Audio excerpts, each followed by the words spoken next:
What's up guys? Ngayon, sa Friday, on the way tayo ngayon sa shop. Magsiserve din tayo ng coffee. Tara, samahan niyo ako ngayon. What's up guys? Nandito tayo ngayon sa shop.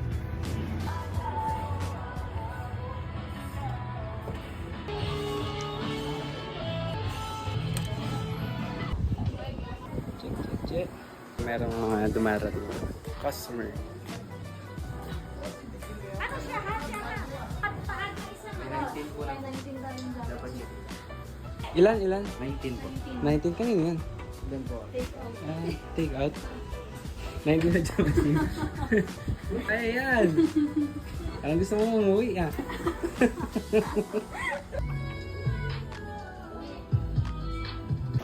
Guys, today, maaga pa pero may 19 daw na orders ng Java Chip. So nakakatuwa guys.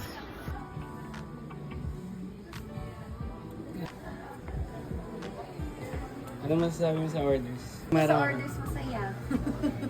Masaya din First si time to. Emma, no? First time to guys, oh. Dami. Dahil medyo marami ang orders, ay tumulong na rin nga pala tayo sa pagtitimpla. First time nga pala itong nangyari sa amin, kaya sobrang nakakatuwa lang. Kasi unti-unti ay nakikilala na rin tayo dito sa area. Sa ganitong sitwasyon, ay sinisigurado din namin na quality pa rin yung mailalabas namin na drinks. waiter.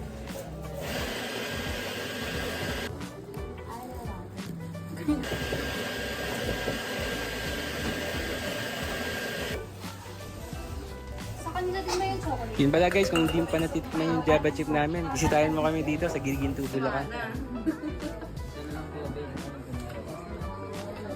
Isa po dark mocha ginger and then strawberry fizz po. At ngayon pala, may client meeting din pala tayo. Client meeting tayo guys, client meeting.